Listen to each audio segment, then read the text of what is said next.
Bismillahirrahmanirrahim. Assalamualaikum warahmatullahi wabarakatuh. Perkenalkan, saya Dede Siti Juwaria, CGP Angkatan 7 dari SMP Negeri 5 Tarogong Kidul. Saya pada hari ini akan melaksanakan praobservasi dengan Pak Jejen. Pak Jejen, apa kabar? Alhamdulillah baik, Pak. Ya. Apa yang sudah Pak Jejen persiapkan untuk supervisi atau nanti diobservasi oleh saya? Alhamdulillah, mungkin salah satunya saya sudah menyiapkan salah satu perangkat pembelajaran. Iya. Itu yang lebih penting, perangkat pembelajaran. Perangkat pembelajarannya apa saja? Tentunya seperti RPP yang dalam itu terdiri dari tujuan, kemudian media pembelajaran seperti ya surat, kemudian nantinya kalau sudah beres media surat, anak mampu memproduksi surat itu sendiri. Kira-kira ya tujuan apa yang akan Bapak capai ketika nanti di kelas? Tujuannya siswa dapat memahami pengertian dari surat, manfaat surat, kemudian siswa bisa membedakan antara surat pribadi dan surat dinas melalui struktur yang mereka temukan dari surat yang sudah disediakan. Iya, jadi membedakan ya strukturnya. Iya. Terus kalau misalnya Bapak tadi strukturnya anak ya dalam pembelajarannya sudah terlaksana, kira-kira apa pembelajaran yang akan dikembangkan nanti di kelas? Nah, kalau mungkin dari pembelajaran materi yang dibahas di buku bahasa Indonesia materi itu, surat itu tergolong surat berbentuk kertas. Nah, kemudian tindak lanjut yang akan saya lakukan yaitu akan dikenalkan anak melalui surat elektronik. Itu yang sekarang kan lagi musim media sosial gitu. Kemudian cara penugasannya anak disuruh untuk mengirimkan surat melalui email. Mereka sudah mempunyai email masing-masing di handphonenya. Teknologi ya yang sudah sekarang modern ini. Iya. Selanjutnya, kira-kira ya strategi apa yang akan Bapak terapkan ketika nanti supervisi di kelas? Strateginya yaitu dengan berdiferensiasi. Pembelajaran berdiferensiasi. Karena mungkin kalau untuk individu mengerjakan salah satu tugas itu akan lebih kesulitan lagi, apalagi tugas 7. Jadi dengan cara berkelompok mungkin memudahkan anak untuk bersosialisasi dengan teman yang lain, dengan kelompok yang lain seperti itu. Oh iya, bagus ya. Mudah-mudahan itu terwujud dan lancar. Amin, amin. Ya. Mudah-mudahan, Bu. Mungkin ditambah ya dengan langkah-langkah yang akan diambil Pak Jejen ketika pembelajaran nanti berlangsung, kira-kira apa? Selamat pagi. Bagaimana kabar kalian hari ini? Alhamdulillah luar biasa. Pada puasa semua? Mudah-mudahan puasa kita itu diberikan selalu kesehatan. Amin. Lancar sampai nanti maghrib tiba ya. Jadi berapa minggu kita libur? Kemarin. 2 minggu ya dan saya bahasa Indonesia ya. Oke. Minggu-minggu sebelumnya kita membahas tentang surat.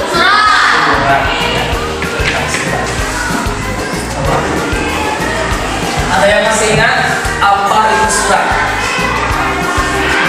Surat. Oke.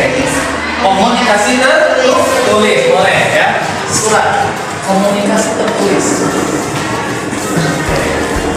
Ada lagi? Surat. Siap. Ayo, surat. Komunikasi tertulis yang dibuat oleh siapa? Hah? Oleh pribadi kepada seseorang. Boleh ya. Oke. Surat. Ada 2 jenis surat. Apa saja? Surat pribadi dan surat dinas. Apa perbedaannya? Perbedaan surat pribadi dan surat dinas. Ayo. Surat pribadi dan surat dinas. Coba buka buku halaman 254. Di situ ada contoh surat, ya. Ada salah satu contoh surat 254. Di situ ada salah satu contoh surat ya, pribadi dan surat Dinas. Tidak ada? Nah, pertanyaannya, apa yang membedakan surat pribadi dan surat dinas? secara strukturalnya? Keperluan pribadi atau seseorang yang lain. Itu untuk apa? Untuk surat pribadi, untuk keperluan pribadi. Kalau surat dinas?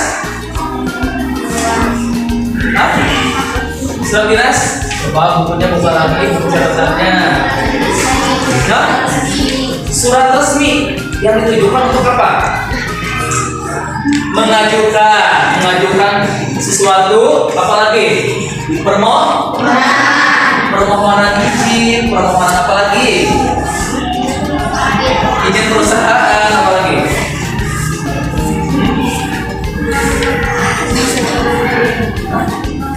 undangan, apalagi itu surat di kalau surat pribadi tadi sifatnya itu bersifat pribadi. Makanya dari strukturalnya juga berbeda. Apa saja strukturalnya? Strukturnya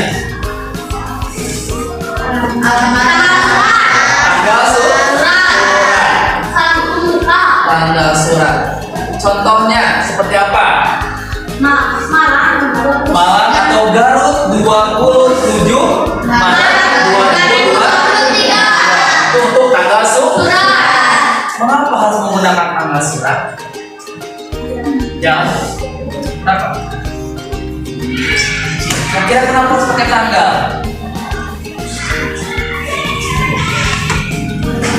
Untuk mengetahui kapan surat itu dibuat dan di mana dibuatnya. Makanya dituliskan ada alamat surat, tempat di mana dia mengirim surat. Garut 27 Maret. Itu untuk mengetahui di mana dia itu mengirim surat. Paham? Yang kedua, sebelum salam pembuka, alamat yang itu. Contohnya kepada para sekolah, kepada yang terhormat, kepada yang tercinta boleh karena sifatnya pribadi. Yang tersayang boleh karena sifatnya pribadi. Tidak dituntut atau tidak diikat oleh unsur struktur surat di. Kepada yang terhormat, dinda di Mayongkong atau di tempat boleh. Itu adalah alamat surat, alamat yang dituju, ya. Yang harus jelas, harus. Jangan sampai nanti kalian membuat surat bingung alamatnya di mana dan siapa orang yang akan dikirim suratnya. Makanya di sini harus jelas. Alamat kepada YTC misalnya kaliannya yang tercinta sahabatku misalnya ya. Sahabatku Rijal di Ciyoyo. Jelas gak alamatnya? Ciyoyo. Ciyoyo Garut contohnya ya.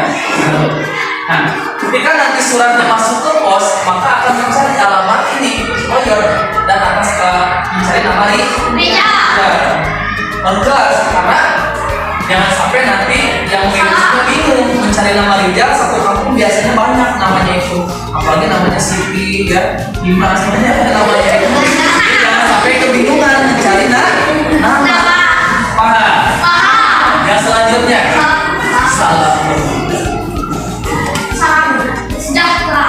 salam sejahtera. Oh, salam kangen. Salam cinta. Salam rindu ya. Assalamualaikum. Yang resminya assalamualaikum. Sopan ya. Assalamualaikum. Terus kalimat pembuka paragraf. Nah itu ya. Hai Bakri, kalimat pembuka. Hai Bakri, bagaimana kabarmu di sana? Ya, lama nian kita tidak berjumpa. Terus pembuka lamun bahasa orang kan bahasa basi ya, bahasa basi tidak langsung diintinya. Oke, langsung isi surat. Kira-kira setelah bahasa basi kalian ingin menyampaikan apa intinya? Minta maaf, minjem duit, menyampaikan perasaan, boleh. Apalagi apa? Menyampaikan rasa rindu berbulan-bulan boleh. Apalagi menyebutkan tadi ya, mau minjem uang darurat boleh menggunakan surat. Apalagi Pinjam baju. Pinjam baju pakai surat boleh.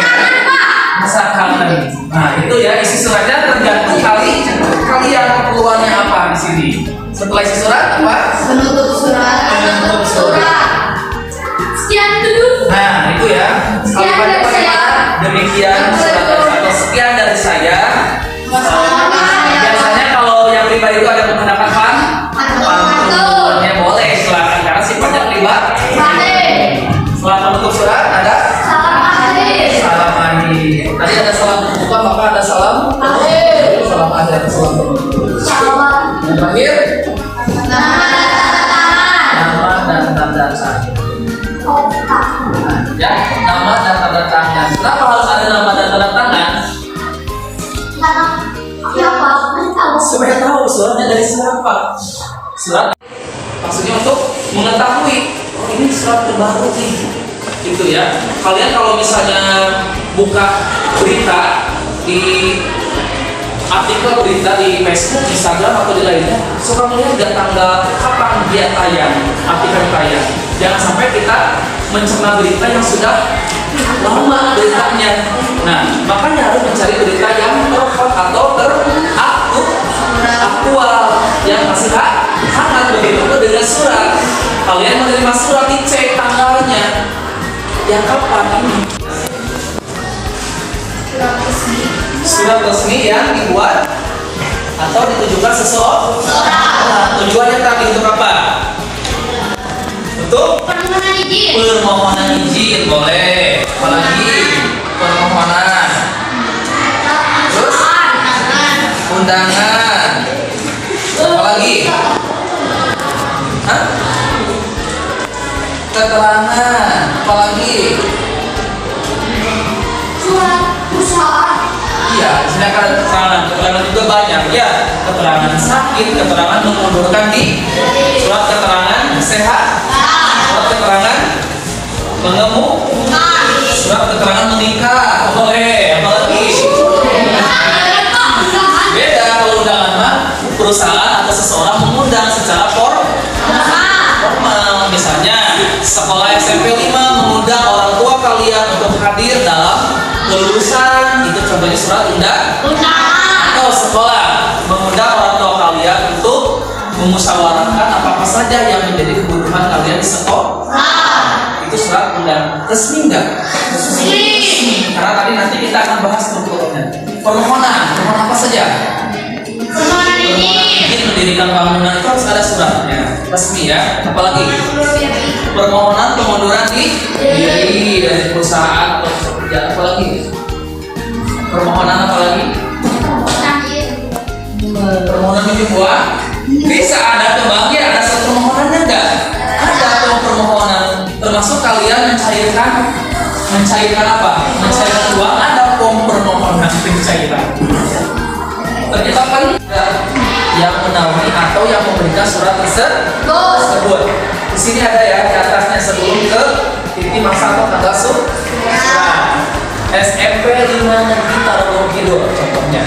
Kemudian di bawahnya ada, di pinggirnya ada logo sekolah. Identitas sekolah, logo sekolah. Kemudian di bawahnya ada alamat, di mana alamatnya, kemudian nomor handphonenya, nomor telepon, email dan sebagainya. Itu adalah kepala surat. Untuk apa tujuannya? Apa?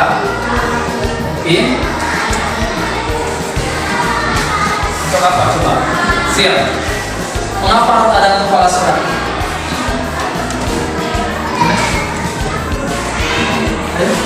Kenapa harus ada kepala surat? Supaya jelas ya lembaga yang mengirimkan surat tersebut. Boleh ya, bagus ya. Jawabnya poin. Siapa lagi? Yuk.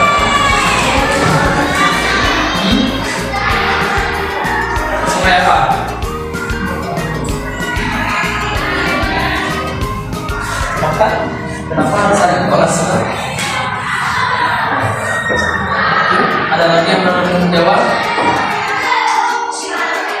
Supaya tahu. Ya, supaya tahu, supaya jelas, lebih memudahkan seseorang yang menerima surat itu lembaga mana dan di mana alamatnya. Yang mungkin surat tersebut. Yang kedua ada apa? Nomor telepon. Nomor surat ya, coba dicek nomor surat. Nomor surat itu maksudnya nomor berapa 05. kalian atau lembaga mengeluarkan surat. Jika nomor pertama baru pertama, maka nomornya satu ya. Nomornya satu itu untuk nomor surat. Contoh, Pak, saya baru pertama mengeluarkan surat, berarti 01. Baru garis miring. Ini tandanya untuk memisahkan nomor. Kemudian ada kode surat. Dari mana ini kodenya? Contohnya, suratnya itu berupa undangan ya. Saya boleh menggunakan UD. Ini adalah undangan. Kemudian di bawahnya boleh menggunakan strip ya atau underscore kalau di email mah. SMP 5 contohnya ya. Target. Baru ke garis miring. Bulan berapa sekarang? Bulan ketiga. Garis miring lagi. Tahun 2023. Paham nggak mengenai nomor? Paham nggak? Ika, maksudnya nomor satu ini apa? Iya, Ika. Nomor satu maksudnya apa? Coba di buku cek, di buku. Paham? Kemudian ada salam pembuka. Coba. Salam pembukanya bagaimana? Bisa diganti nggak dengan salam cinta? Bisa nggak? Kelas di bawah masih ada nggak? Nah, jawab.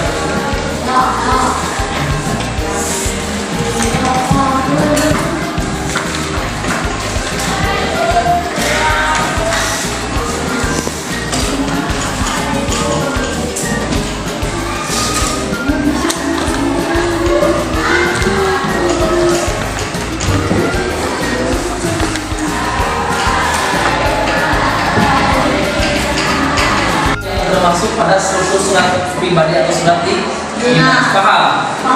Surat dinas pribadi tanda surat, dalam surat kalau tidak ada, nanti kalian kasih komentar di belakangnya bahwa surat ini telah memenuhi struktur surat pribadi. Kalau sudah memenuhi, kalau tidak ada misalnya salah satu unsurnya, kalian boleh mengomentari surat ini tidak lengkap strukturnya karena tidak terdapat salah pembuka misalnya gitu ya. Paham? Kelompok ya, kelompok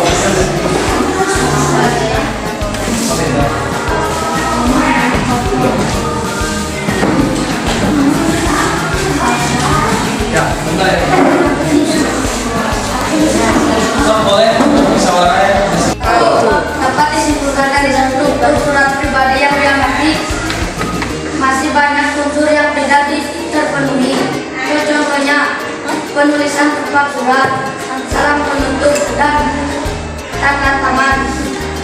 Itu ya, yang diamati ternyata masih ada unsur yang belum terpenuhi. Dari pertama nama penulisan tempat surat, yang tadi Garut atau Bandung di mana dia mengirimkan surat. Kedua, salam penutup. Lupa ya menggunakan salam penutup. Waalaikumsalam atau assalamualaikum kembali. Yang terakhir, Tanda tangan. Nah, ini harus ingat kalian tuh ketika membuat surat harus ada tanda tangan. Terus ini ada kalian. Ya, paham? Ada yang mau menyangga atau yang menyampaikan? Cukup? Cukup tepuk tangan ya. Waalaikumsalam. Dapat disimpulkan setelah kita mengamati surat dinas, suratnya lengkap, tetapi tidak ada lampiran suratnya satu. Lengkap suratnya tetapi tidak ada lampiran. Ya, tidak ada lampiran. Nah, oke, boleh tepuk tangan ya. Ada lagi nggak? Tepuk tangan ya. Surat itu sangat penting untuk dokumen ya, dokumen baik negara maupun pribadi. Ya bahwasanya walaupun sekarang ada handphone untuk memudahkan komunikasi, tapi surat dinas ini surat yang sangat penting untuk kita pelajari. Tadi ada surat izin. Oke, ada pertanyaan? Minggu depan kalian bawa surat dari rumah masing-masing. Pribadi atau surat dinas? Mungkin Pak, saya punya surat undangan. boleh di bawah. Kita lihat strukturnya. Kita lihat strukturnya. Mengacu nggak pada struktur surat pribadi. Pak, saya punya surat kelulusan sekolah, boleh di bawah. Ya, paham? Ada pertanyaan? Tidak ada pertanyaan? Oke. Jadi surat itu apa? Hah? Komunikasi tertulis yang ditujukan dengan tujuan tertentu pada seseorang. Ya, itu tergantung dari tujuan dan si suratnya. Oke, langsung gitu aja. Paham? Gak ada pertanyaan? Oke, demikian ya untuk materi hari ini tentang surat. Minggu depan masih kita membahas tentang surat. Akhiri dulu. Assalamualaikum warahmatullahi wabarakatuh. Warahmatullahi wabarakatuh. Perkenalkan, saya CGP Angkatan 7, Dede Siti Juaria. Di samping saya Pak Jejen Jainuddin dan didampingi hari ini oleh Bu Sri Ulania MPC. Pak Jen, apa kabar? Alhamdulillah. Bagaimana perasaan Pak Jejen hari ini setelah diobservasi? Alhamdulillah dari ibu dan banyak mendapatkan banyak ilmu ya, terutama yang tadi saya sampaikan ke anak-anak. Ternyata banyak kekurangannya dari strategi, metode ataupun bahan ajar. Dan Didu? Ibu karena merasa diawasi, bukan merasa ada yang mengamati selain siswa itu sendiri. Kalau biasa pembelajaran saya memang enjoy memberikan ice break, kemudian permainan di sela-sela anak jenuh. Tapi kalau tadi karena ada yang menilai dan mengamati, serasa ya tidak bebas itu biasa. Tadi sudah saya observasi, sudah berapa persen atau berapa angka yang sudah Pak Jejen dapatkan? Alhamdulillah kalau dikategorikan angka bisa 70-80 dari pembelajaran tadi. Anak-anak sudah mampu menemukan masalah yang memang diberikan yang harus diselesaikan oleh anak itu sendiri, terutama dari bab surat. 70-80 diambil dari kriteria penilaian anak bisa apa skornya itu sendiri. Anak bisa menemukan jawaban, kemudian bisa mempresentasikan. penilaiannya apa ya? Rubik penilaiannya itu berupa tes produk dan juga tes tulis ya, Berupa pertanyaan di akhir. Kemudian yang kedua berupa bagaimana anak itu berani ke depan mempresentasikan dari hasil temuannya pada bangsa. Dari temuan. Pengembangan apa yang Pak Jejen lakukan? Pengembangan yang saya lakukan yaitu pelajaran berdiferensiasi.